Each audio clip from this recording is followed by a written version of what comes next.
자, 저희는 지금까지 신약 성경 총 5개 뼈대 가운데 사복음서, 역사서, 바울서신, 일반서신, 공동서신, 계시록 총 5개 뼈대 가운데에 세 번째 바울서신까지를 마쳤고 지금 이제부터는 일반서신 혹은 공동서신에 대해서 여러분들과 함께 나눌 것입니다. 이 일반서신 혹은 공동서신은 총 8권으로 이루어져 있는데 여기 보시면은요 바로 히브리, 야고보, 베드로 전후, 요한 1, 2, 3서, 유다서까지를 가리켜서 공동서신, 일반서신.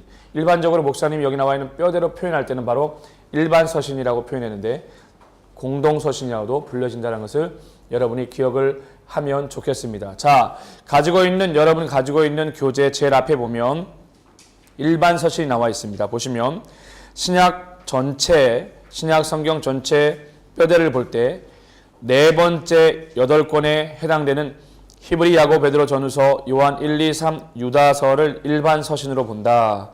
일반서신은 헬라어의 카톨리코스, 이 보편적이라는 뜻 때문에 공동서신이라고 불리우는데 일반적으로 바울서신이 수신자와 교회의 이름을 따서 제목을 붙였지만 일반서신의 경우에는 이와는 달리 편지를 보내는 발신자의 이름으로 제목을 달았습니다. 자, 틀리죠? 보세요. 일반적으로 바울서신은요 수신자와 교회의 이름, 받는 사람의 이름을 주로 썼어요. 예를 들면 고린도 전후서 그러면 편지를 받는 데가 어디예요? 고린도 교회였기 때문에. 그런데 여기 나와 있는 일반서신, 공동서신의 같은 경우에는 편지를 어떻게 보내는 발신자의 이름을 주로 땄다. 일반서신의 형식을 보면 바울서신과 마찬가지로 서신, 편지이기 때문에 헬라의 서신서 관습을 따라 기록됐습니다. 예를 들면요, 머릿말에 저자를 소개하고 수신자, 받는 사람에게 감사의 마음을 전한 후에 본론 부분에서 편지의 목적을 서술하고 결론으로 끝을 맺는 것을 볼 수 있는데 일반 서신은 또한 수신자가 확실하지 않는 경우가 많습니다. 편지를 받는 사람에 대해서 명확하게 확신하지 않는 경우가 있는데 일반 서신의 야고보서를 예를 들면 흩어져 있는 유대인들에게 이와 같이 쓰는 경우도 있습니다. 그리고 베드로 전서와 후서의 경우에는요 소아시아 전역 그리스도인에게 썼고요. 사도 요한의 이 편지를 보면 요한도 어떻게 편지를 쓰고 있냐면 소아시아 교회와 성도들에게 쓴 편지로 되어져 있습니다. 유다의 경우에는요 이단과 거짓 교사들 때문에 어려움을 겪고 있는 불특정한 지역에 보낸 것으로 보여지게 됩니다. 그래서 요약하자면 결국 그렇습니다. 제목을 붙일 때에 발신자의 일반적인 특징을 사용했다라는 거예요. 다른 바울서신은 수신 받는 자의 이름을 썼지만 일반 서신 같은 경우에는 보내는 사람의 이름을 주로 쓰고 또 특정적으로 사람 그리고 받는 대상에 대해서 명확하지가 않는 경우가 많고 포괄적이라고 하는 것을 여러분이 기억해 주면 좋겠습니다. 자, 이러한 것들을 염두에 두시고 우리가 이 시간부터 이제 여기 나와 있는 일반 서신 혹은 공동 서신에 제일 처음에 해당되어지는 히브리서 전체 13장으로 되어져 있는 히브리서를 보도록 하겠습니다. 자, 히브리서는 전체 13장으로 되어져 있는데요. 자, 주제를 한번 다 같이 읽어주십시오. 시작. 영원한 대제사장 되신 예수 그리스도. 영원한 대제사장 되신 예수 그리스도라고 이렇게 표현되어 있습니다. 영원한 대제사장 되신 예수 그리스도. 저자가 누구일까요? 이 히브리서의 저자가 누구일까요? 자, 그게 문제입니다. 히브리서의 저자가 문제예요. 히브리서는요, 지금까지 저자, 누가 썼느냐고 하는 논쟁의 문제가 계속되고 있습니다. 그런데 이 일반적으로 히브리서의 저자를 가리켜서 첫 번째 바울이라고 하는 경우가 있습니다. 바울이라고 하는 이유는요, 가장 많은 사람들이 바울 저작서를 지지하는데 그 이유가 2세기 알렉산드리아 교회에 영향을 미친 파터누스가 바울 저작서를 주장했습니다. 누가 주장했다고요? 파터누스라는 사람이. 이 파터누스가 바울 저작서를 주장했는데 왜 주장했냐면 보십시오. 무엇보다 바울이 히브리어로 기록했지만 이방인 사도였기 때문에 이름을 밝히지 않고 누가가 헬라어로 번역했다라고 이렇게 봐요. 일반적으로. 그러면 이 바울이 히브리서를 기록했을 가능성에 대해서 많은 사람들이 지지하는 이유가 뭐냐면 당시 바울 서신 전체 13권과 함께 전체적인 부분 가운데서 선교와 핍박 가운데에 가장 위기가 됐던 64년 네로 대박해의 상황에 대해서 잘 이해하고 무엇보다 성도들에게 희망을 불어넣는 걸 봐서 바울이지 않겠느냐라고 생각하는 사람들이 많다라는 거죠. 그래서 그거에 대해서 누가 파터누스가 바울 저작서를 주장했고요. 제자 클레멘트 이 파터누스의 제자가 클레멘트인데요. 클레멘트도 바울의 저작서를 주장합니다. 자, 왜 바울의 저작서를 주장하느냐? 목사님 조금 전에 설명을 했죠. 상황과 시기 이런 부분들을 정확하게 보고 있다는 것을 기억해 두시면 좋겠습니다. 그런데 왜 이름을 적지 않았을까요? 바울이 썼다라면 지금까지 바울은 바울 서신 편지들을 다 이름을 적었잖아요. 자기가 썼다고요. 근데 왜 이 히브리서를 쓰지 않았느냐? 왜냐면요. 히브리어로 기록을 했지만 이방인의 사도였기 때문에 이름을 밝히지 않고 누가가 헬라어로 번역했다라고 보기 때문에 그렇습니다. 자, 두 번째는요.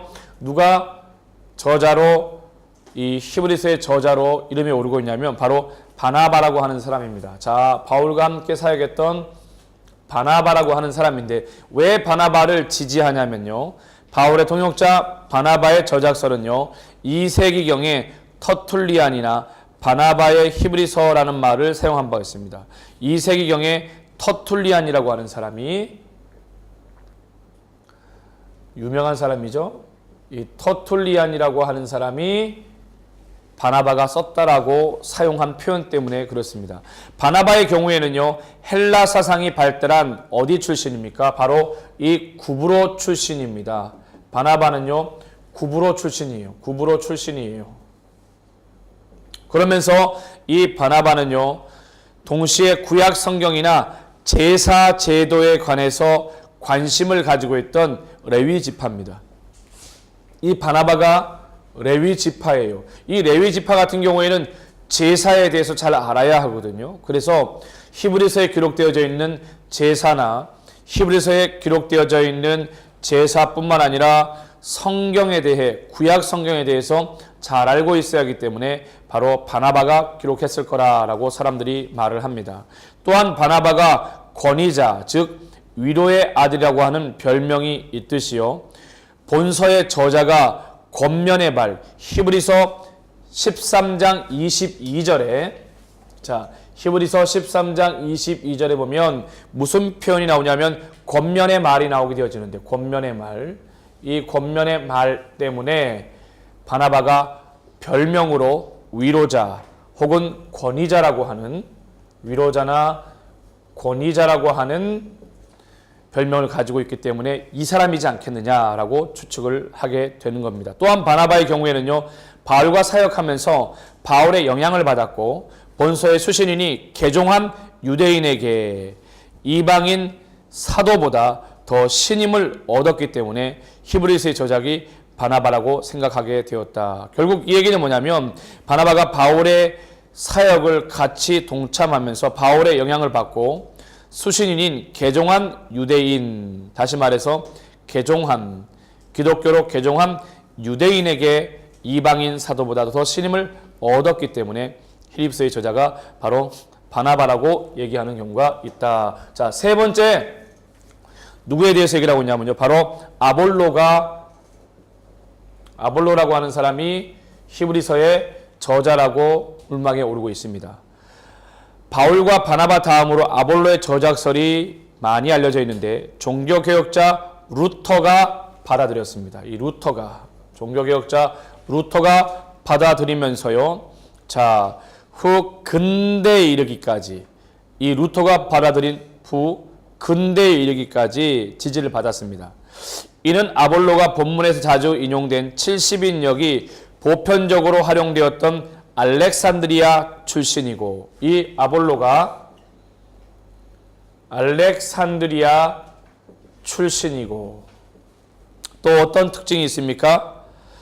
성경 지식과 학문이 풍부하여 히브리서를 쓰기에 적합하다고 보는 겁니다. 성경과 학문에 우수해서 히브리어서를 쓰기에 충분하다라고 인식을 했다. 또한 고린도 교회 아볼로파가 형성될 만큼, 우리가 고린도전서 할 때 당파 싸움 할 때 아볼로파가 형성될 만큼 신임을 얻었기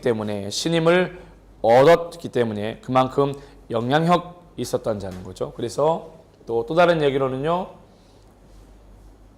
고린도의 아볼로파가 형성될 정도로 신임을 얻었던 자다. 바울과 친분이 있어 바울의 영향을 받을 것이라고 또 여러 많은 사람들이 그래서 그렇게 지지를 하고 있는 겁니다. 자, 마지막으로는요, 이 아볼로에 이어서 또 누구냐? 바로 브리스길라와 아굴라입니다. 브리스길라 그리고 아굴라입니다. 브리스길라와 아굴라인데, 여자 성도 브리스길라가 자기 남편 아굴라의 도움을 받아 기록했다. 여자 성도가 자기 남편, 다시 말해서 여성도가 자기 남편 아굴라, 이 아굴라의 도움을 받아 기록했을 것이다. 그렇다면 왜 히브리서 저자에다가 브리스길라와 아굴라라는 말을 하지 않았을까요? 이 부분은 아볼로 같은 유력한 사람을 가르칠 수 있을 정도였습니다. 자, 아볼로라고 하는 사람이 있었는데 그 아볼로를 가르칠 정도로 굉장히 유력한 사람이었어요. 그 말은 영향력 있는 사람이었다는 것이고요. 성령의 은사와 교회의 열심과 열정을 가지고 섬겼던 사람. 자, 추가적으로 보면은요, 어떤 성령의 은사와 그리고 열정을 가지고 교회를 섬긴 사람들이기 때문에 지지를 받았을 것이다. 본서의 저자 이름이 누락된 것은 왜 이름을 쓰지 않았을까요? 바로 여자라는 것이 밝혀지면 권위가 손상되기 때문에. 자, 여자가 이름으로 기록되어지면 권위가 손상되기 때문이다라고 이야기를 한다. 자, 이처럼 히브리서의 저자가 확실하진 않아요. 그래서 이와 같이 바울이 썼다라고 하는, 그리고 바나바가 썼다라고 하는, 아볼로가 그리고 브리스길라와 이러한 부분들이 썼다고 하는데, 저는 이렇게 생각해요. 왜 히브리서가 하나님께서 그러면 이름을 드러내지 않게 하시는가? 그만한 목적이 있다라고 생각합니다. 그러나 저는 여기에서 한 명을 더하자라면 이 히브리서의 저자는 저는 이렇게 말합니다.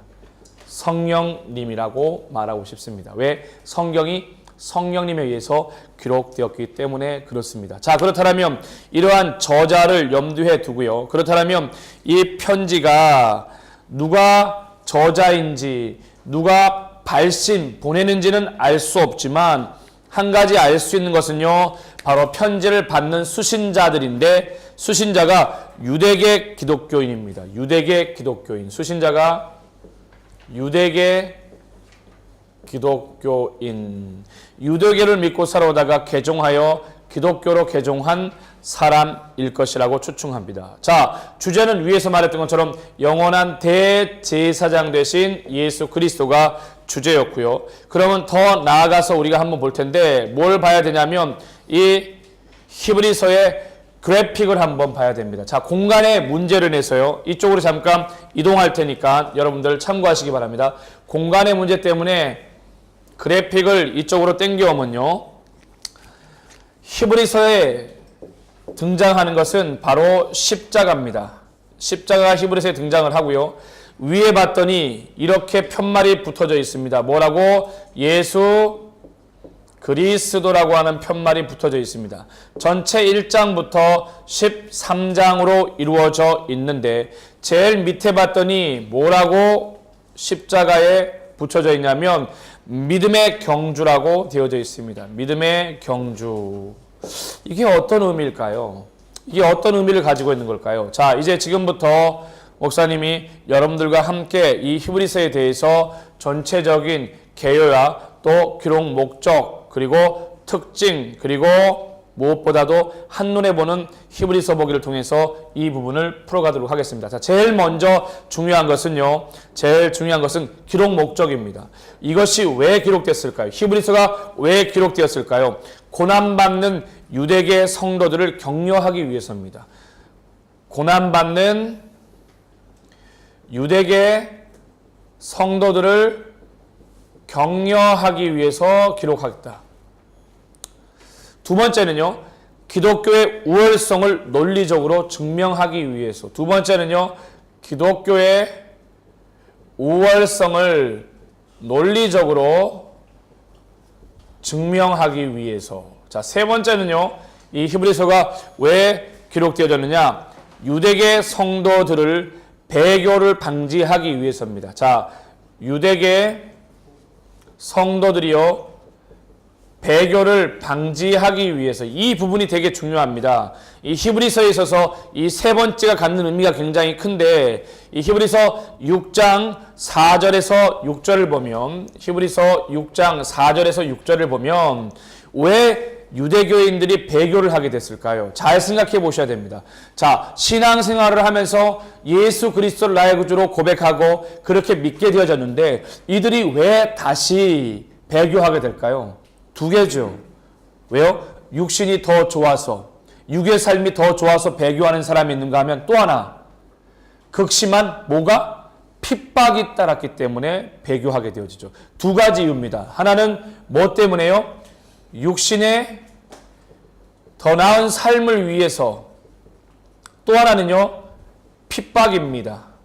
핍박과 순교라고 하는 극한 상황 때문에 배교하게 되어지는 것이죠. 그래서 이렇게 배교하는 유대계 그리스도인들에게 뭐라고 말하는 겁니까? 영원한 소망 되신 예수 그리스도를 바라보며 나아가자. 우리의 경주가 잠깐의 단거리의 경주가 아니라 마치 마라톤과 같이 장거리에 경주하는 삶이 되어야 된다라고 이야기를 합니다. 무슨 말인지 알겠습니까? 그러면 더 나가서 이제 히브리서의 특징을 한번 보도록 할게요. 히브리서의 특징을 한번 볼 텐데 여기 나와 있는 특징을 보면 어떤 특징이 있느냐. 첫 번째는요.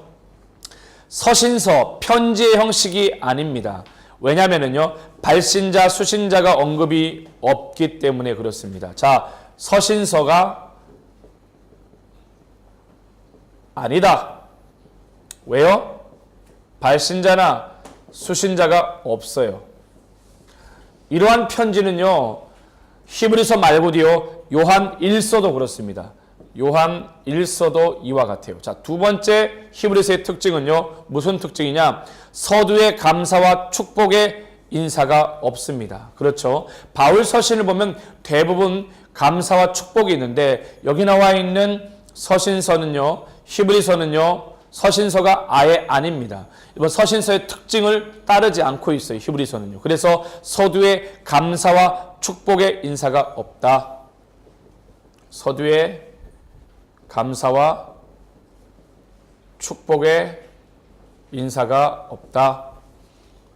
자, 계속해서 이러한 서두에 감사와 축복의 인사가 없는 서신이 뭐가 있냐면요. 바로 야고보서와 요한 1서도 그렇습니다. 야고보서와 요한 1서도 그러하다. 자, 세 번째 보시면요. 믿음의 서신이라고 되어져 있는데 자, 보십시오. 믿음의 서신. 사실 편지라고 말하는 것 자체가 좀 그래요.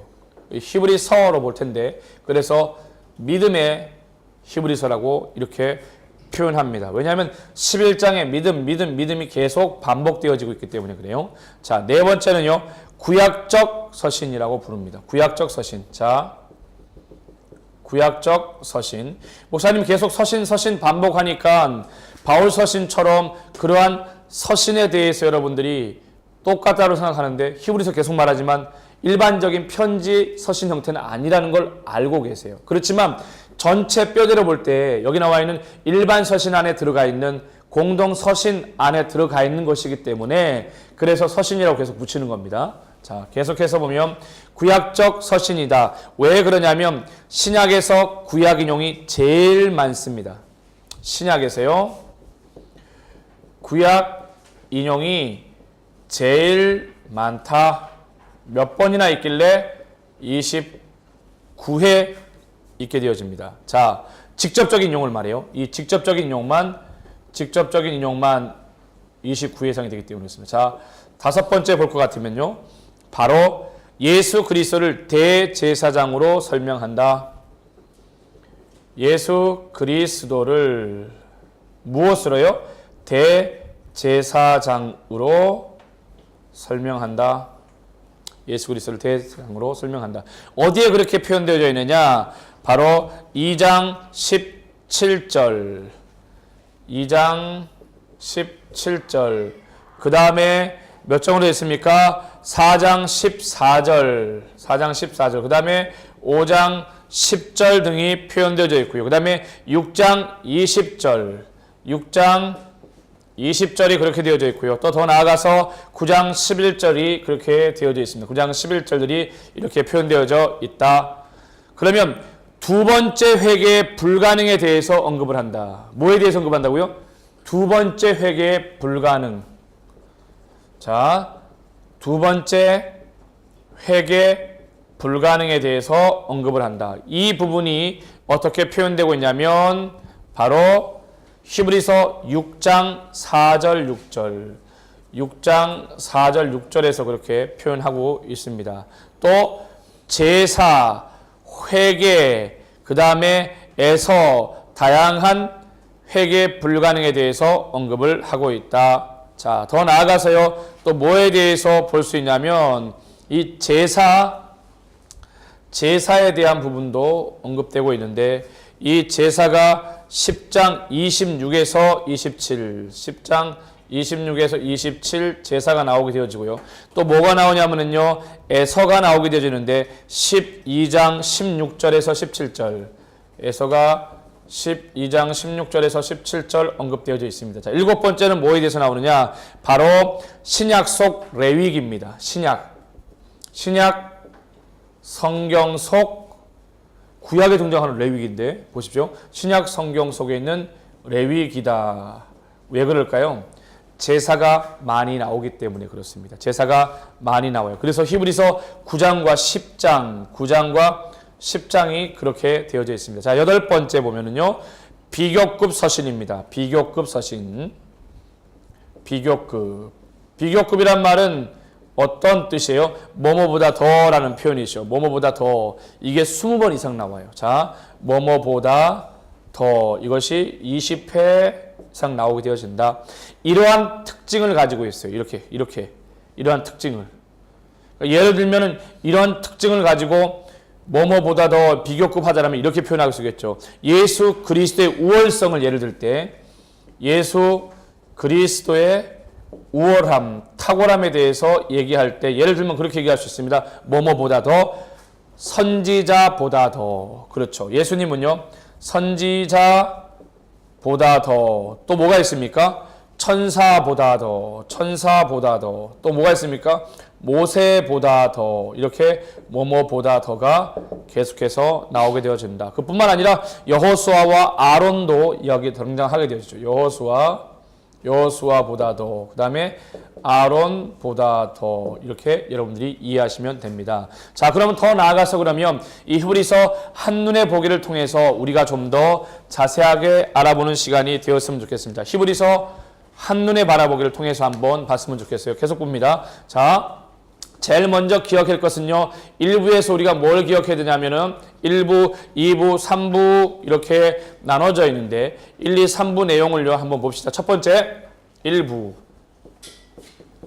1부에서는요. 그리스도의 인성의 우월성에 대해서 얘기합니다. 자, 그리스도의 인성의 우월성에 대해서 얘기를 하는데 어디에 얘기하느냐? 히브리서 1장 1절부터 4장 13절, 1장 1절부터 4장 13절에서 다루고 있는데 그 첫 번째 세부 내용을 보면 선지자들보다 뛰어나신 그리스도. 자, 선지자보다 뛰어나신 그리스도 어디에 표현하고 있습니까? 1장 1절에서 3절. 1장 1절에서 3절. 자, 두 번째는 뭐가 나오느냐? 천사들보다 뛰어나신 그리스도. 자, 천사들보다 뛰어나신 그리스도. 어디에 표현하고 있습니까? 히브리서 1장 4절에서 14절까지 되어 있습니다. 1장 4절에서 14절까지. 자, 세 번째는요. 첫 번째 경고가 나와요. 이 히브리서 안에는요, 총 5번의 경고가 나오는데 그 첫 번째 경고가 뭐냐면 구원을 등한히 여기는 것은 위험하다. 첫 번째 경고가 나옵니다. 첫 경고가 나오는데 구원을 등한시 여기는 것 위험하다. 이렇게 표현하고 있습니다. 이 부분이 어디 나와 있냐면 히브리서 2장 1절에서 4절입니다. 2장 1절에서 4절. 그러면 계속해서 다시 히브리서 한눈에 보기 연장을 해서 보면요. 네 번째인데요. 사역과 인성에서 모세보다 뛰어나신 그리스도. 자, 네 번째는요. 사역과 인성에서 누구보다? 모세보다 뛰어나신 그리스도. 이 부분에 대해서 표현하는 부분이 어디 있습니까? 바로 3장 1절에서 6절. 3장 1절에서 6절까지를 다룬다. 자, 다섯 번째를 볼 것 같으면 이렇게 나와 있습니다. 두 번째 경고가 나오게 되어지는데, 자, 두 번째 경고가 무엇이냐면 불신의 위험입니다. 두 번째 경고가 나오게 되어지는데 불신의 위험에 대해서 다루고 있다. 이 불신에 대한 위험에 대해 다루고 있는데 이게 어디에 나와 있느냐? 바로 3장 7절에서 4장 13절까지 다루고 있다. 자, 계속해서 볼 것 같으면요. 이제 2부를 보게 될 텐데, 자, 2부를 볼 것 같으면요. 2부는요. 그리스도의 사역의 우월성에 대해서 다루고 있습니다. 자, 그리스도의 사역의 우월성. 여러분 보면서 어떻게 이해해야 되는지 아시겠죠? 지금 1부는요. 인성의 우월성이었어요. 근데 2부에서는요. 예수 그리스도의 그분의 사역의 우월성을 보고 있다. 사역의 우월성이 바로 4장 14절에서 10장 18절. 4장 14절에서 그 다음에요. 10장 18절까지 되어져 있는데 그러면 첫 번째 보시면요. 그리스도의 제사장직 직위. 그리스도의 제사장적 지위. 그리고 또 무엇이냐? 제사장적 지위 다음에 자격의 우월성. 그분의 자격의 우월성. 이 부분이 어디에서 다루고 있습니까? 4장 14절에서 5장 10절. 4장 14절에서 5장 10절까지 다루고 있습니다. 두 번째는 어떤 부분을 다루고 있느냐? 바로 세 번째 경고가 나오게 되어지는데 이 세 번째 경고가 무엇이냐면 성숙하지 못함에 대한 위험입니다. 세 번째가요. 경고가 나오는데 성숙하지 못함에 대한, 자, 성숙하지 못함의 위험. 성숙해야 되는데 성숙하지 못하는 것에 대한 위험을 다루고 있습니다. 자, 히브리서 5장 11절에서 6장 20절. 5장 11절에서 6장 20절까지. 자, 계속해서 볼 것 같으면요. 그리스도의 사역의 우월성이 어떤 것이 있느냐? 세 번째는요. 제사장직의 반차에 있어서 우월하다.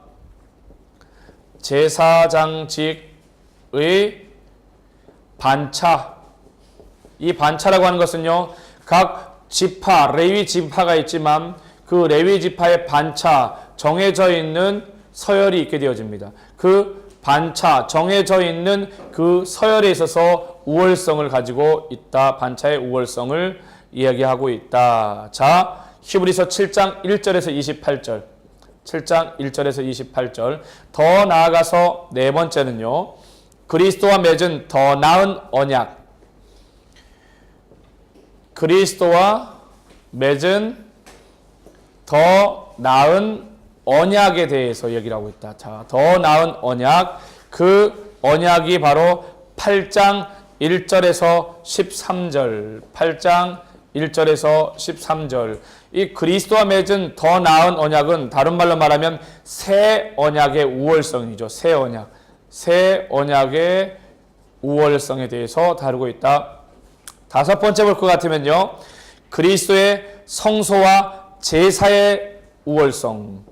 그리스도의 성소와 제사의 우월성에 대해서 다루고 있다. 이 부분을 다루고 있는 것이 바로 9장 1절에서 10장 18절입니다. 9장 1절에서부터 어디까지요? 10장 18절까지. 10장 18절까지 다루고 있다. 자, 계속해서 보면 이제 3부를 보게 될 텐데요. 자, 3부를 보면요. 자, 3부를 보겠습니다. 믿음으로 사는 그리스도인의 우월성. 자, 믿음으로 사는 그리스도의 우월성에 대해서 다루고 있다. 믿음으로 사는 그리스도의 우월성은 히브리서 10장 19절. 자, 10장 19절과 그 다음에 13장 25절. 13장 25절에서 표현하고 있다. 자, 첫 번째 해당되는 것은요. 믿음에 대한 충분한 신앙 고백적 확신을 가져라. 믿음에 대한 믿음에 대한 신앙 고백적 확신을 가져라 라고 얘기합니다. 자, 이 부분이 어디에 나와 있냐면 바로 히브리서 10장 19절에서 25절까지 다루고 있습니다. 자, 더 나아가서 이제 네 번째 경고가 나오게 되어지는데 이 네 번째 경고가 무엇이냐면 자, 네 번째 경고가 다름 아닌 진리에서 다시 돌아서는 위험에 대해서 이야기합니다. 진리에서 다시 돌아서는 위험. 진리 되신 예수님으로부터 내가 곧 길이요 진리요 생명이라고 말하고 계시는데 진리가 너희를 자유케 하라고 말씀하시는 그 진리로부터 돌아서는 위험에 대해서 10장 26절에서 39절까지 다루고 있다. 자, 더 나아가서 여기 나와 있는 믿음으로 사는 그리스도인의 우월성에 대해서 얘기를 하는데 세 번째는 바로 믿음의 정의에 대해서 이야기합니다. 자, 믿음의 정의에 대해서 얘기하는데 그 부분이 바로 히브리서 11장 1절부터 3절까지 다루고 있고요. 또 네 번째는요. 믿음의 예들을 듭니다. 믿음의 예. 자, 네 번째는 믿음의 예를 들고 있는데 그 믿음의 예가 어디에 되어져 있느냐? 바로 11장 4절부터 40절까지. 그래서 믿음으로 아브라함은, 믿음으로 사레는, 믿음으로 야곱은, 믿음으로 끊임없는 믿음에 대한, 믿음으로 살아간, 믿음으로만 승리를 맛본 사람들에 대한 계속적인 나열들이 이어지고 있다. 자, 더 나아가서 다섯 번째는요. 그리스도의 인내의 불입니다. 다섯 번째. 그리스도의 인내의 불에 대해서 이야기합니다. 자, 그리스도의 인내의 불은요. 12장 1절에서 4절, 12장 1절에서 4절까지를 다루고 있고요. 더 나아가서 6번은 하나님의 징계를 견디라. 자, 여섯 번째는요. 하나님의 징계를 견디라. 어디에 포함되어져 있느냐? 12장 5에서 24. 12장 5에서 24. 12장 1절에서부터 4절까지 되는 거죠. 자, 더 나아가서 이제 일곱 번째는 뭐에 대해서 이야기를 하느냐? 다섯 번째 경고가 등장을 하게 되어집니다. 자, 다섯 번째 경고가 나오게 되어지는데 다섯 번째 경고는 뭐에 대한 것일까? 바로 하나님을 거역하는 위험에 대해서 얘기를 합니다. 자, 하나님을 거역하는 위험. 엄청난 위험이죠. 이 하나님을 거역하는 위험이요. 자, 12장 25절에서 29절. 12장 25절에서 29절까지 다룬다. 더 나아가서 이제 여덟 번째 보면은요, 사회적, 종교적 범위의 사랑, 이 포괄적인 사랑에 대해서 이야기한다. 사회적, 종교적 범위의 사랑. 자, 여덟 번째는 사회적, 종교적 뭐에 대해서? 사랑에 대해서 이야기하는데 그 부분이 바로 13장 1에서 17절, 13장 1에서 17절까지 다루고 있고 마지막 아홉 번째는 뭘 말하느냐? 마지막 권고와 축복에 대해서 마지막 권고와 축복에 대해서 얘기를 하는데 그 부분이 어디에 다루고 있느냐? 바로 13장 18절에서 25, 13장 18절에서 25까지 다루고 있습니다. 자, 이와 같이 이 히브리서에 대해서 목사님은요, 이 객관적인 히브리서에 대해서 그래픽부터 시작을 해서 이 히브리서의 저자에 대한 하나, 둘, 셋, 넷, 바울과 바나바와 아볼로와 브리스길라와 아굴라에 대한 저자에 대한 논쟁을 거쳐서 더 나아가서 이 히브리서가 기록되어져 있는 기록 목적과 이 히브리서만 갖는 특징 그리고 히브리서를 한눈에 보기를 통해서 여러분들과 함께 이야기를 나눴습니다. 그 중에 히브리서가 1, 2, 3부를 한눈에 1장부터 13장까지 지금 풀어서 써줬는데 대부분 뭐에 대해서 다루고 있어요? 그리스도의 인성이 우월하시고 또 뭐였어요? 그리스도의 사역이 우월하시고 또 3부는요 믿음으로 사는 그리스도의 우월성. 여기서 보시면은요 믿음으로 사는 그리스도의 우월성에 대해서 계속해서 이야기를 했다. 이 1장부터 13장 전체에 보면 다섯 가지 위험에 대해서 경고를 하고 있는데 그 첫 번째 위험이 바로 무엇이었습니까? 구원을 등한시 여기는 것은 위험하다. 구원을 등한시 여기는 것은 위험하다. 그 다음에 두 번째는 불신의 위험. 세 번째는요 성숙하지 못하는 것의 위험. 네 번째는요 진리에서 다시 돌아서는 위험. 그 다음에 마지막 다섯 번째 경고는요 하나님을 거역하는 위험. 총 다섯 가지의 위험에 대해서 이야기를 했습니다. 자, 그렇다면 이렇게 이제 지에 대한 이해가 가능했다면 이제 에스 스토리를 볼 것 같으면요 이렇게 나와 있습니다. 히브리서는 영원한 대제사장 대신 예수 그리스도의 우월성을 설명한다. 히브리서는 신의 사본, 알렉산드리아 사본, 바티칸 사본 등 대부분의 권위 있는 초기 사본들에서는요 본서의 제목이 프로스 에브라이우스 즉 히브리인들에게라고 하는 단순한 형태로 나와 있습니다. 초기 사본들은 제목을 1차적으로 수신자들이 개종한 히브리인 성도임을 반영해서 영어 성경에도요 히브리인들이라고 하고 있고 한글 성경도 이와 같이 보편적인 입장을 취하고 있습니다. 자, 히브리서는 유대계 성도들의 신앙을 견고하게 세우기 위해 작성한 것이로 예수 그리스도를 믿는 것이 전통이나 간습보다 더 중요하다는 것을 깨우칩니다.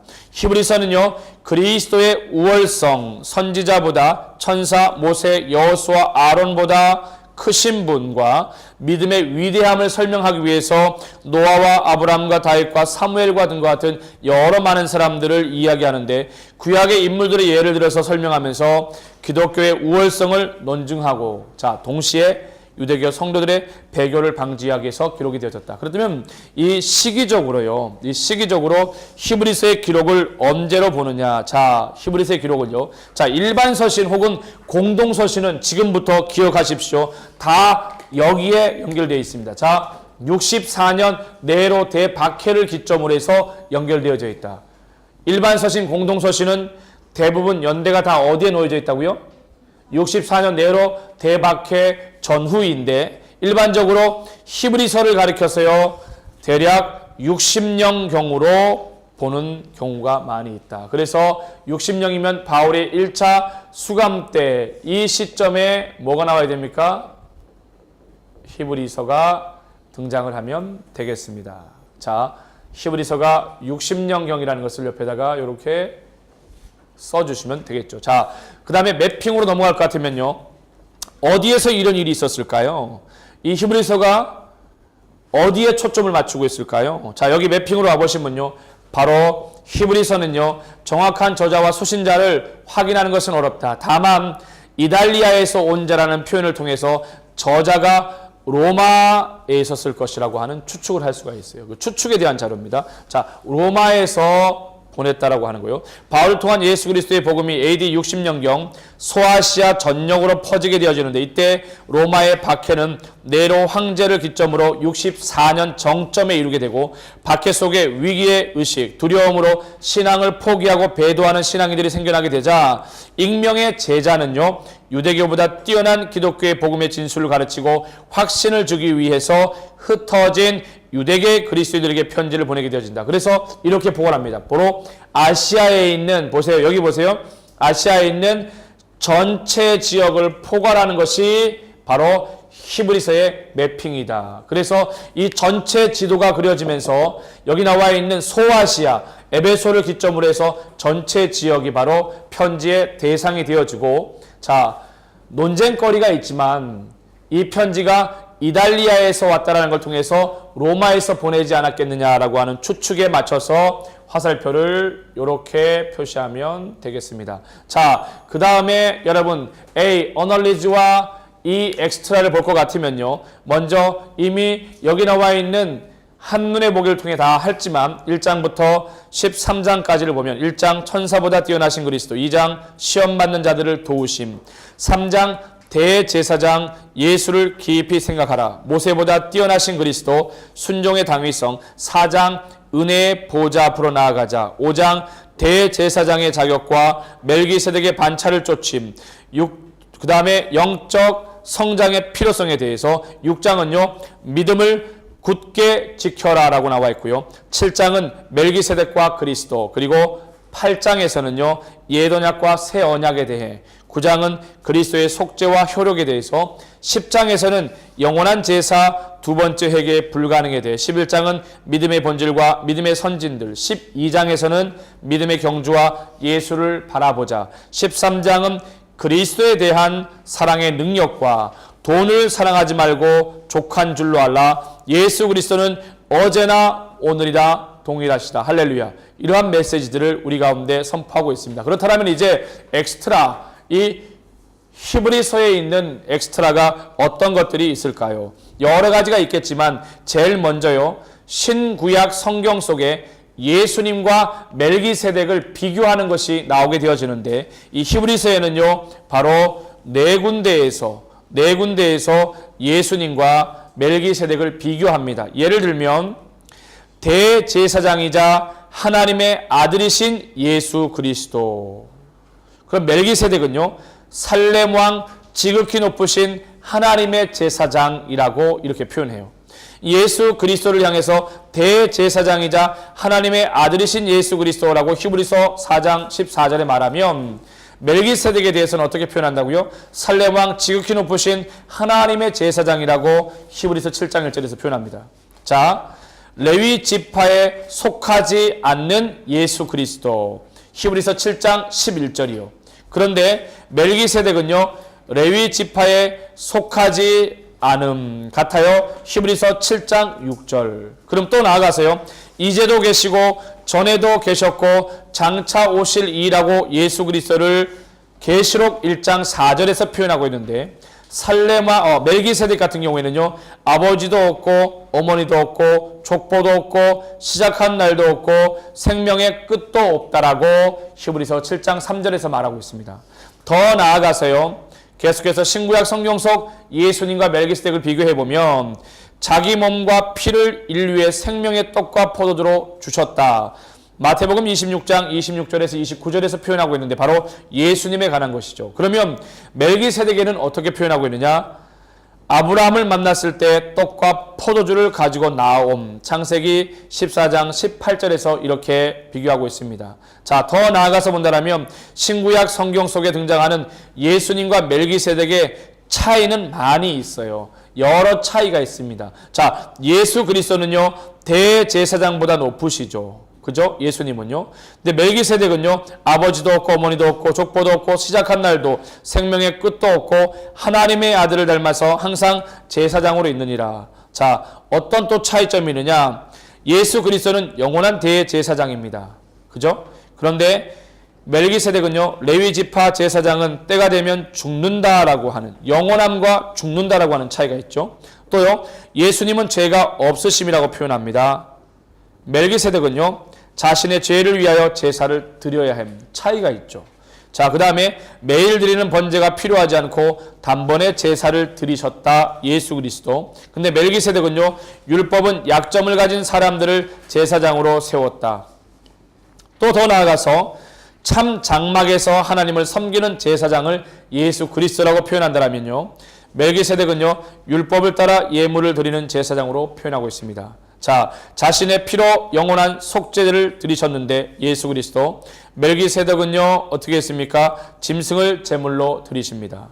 더 나아가 예수 그리스도는요 새 언약의 중보자이신데 멜기세덱은 옛 언약의 중보자로 소개합니다. 자, 그렇게 멜기세덱과 예수 그리스도의 차이가 있음을 우리는 볼 수가 있고요. 히브리서에서 아까 얘기했던 것처럼 제일 중요한 내용 중에 하나가 뭐냐면 뭐뭐보다 더한, 그래서 이 비교급이 되게 많이 나오는데 여기 나와 있던 여러 가지 표현들 중에도 예수님은 뭐뭐보다 더 표현을 목사님이 이미 해줬는데 성경에 나와 있는 히브리서의 또 다른 부분들이 있어요. 뭐뭐보다 더 좋은 것들. 자, 히브리서는요, 더 좋은 말씀, 더 좋은 안식, 더 좋은 소망, 더 좋은 언약과 더 좋은 직분과 더 좋은 언약의 중보, 더 좋은 재물, 그리고 더 좋은 기업과 더 나은 본향, 그 다음에 더 좋은 부활과 더 좋은 피에 대해서 히브리서는 굉장히 많이 다루고 있다. 자, 그 다음에 마지막 엑스트라 추가 자료는 히브리서는요 11장에 믿음의 선진들이 참 많이 표현되어 있습니다. 그 중에 믿음의 대표적인 선진들이 바로 아벨, 에녹, 노아, 아브라함, 사라, 이삭, 야곱, 요셉, 모세, 라합, 기드온, 바락, 삼손, 입다, 누굽니까? 다윗, 사무엘과 같은 사람들이 반복되고 있다. 자, 지금까지 저는 여러분들과 함께요, GSTMA 방식을 통해서 자, 여기 나와 있는 신약 성경의 총 5개 뼈대 가운데 네 번째 일반 서신 혹은 공동 서신의 첫 번째 해당되어지는 히브리서를 여러분들과 함께 GSTM의 방식을 통해서 함께 나누었습니다. 수고 많으셨습니다.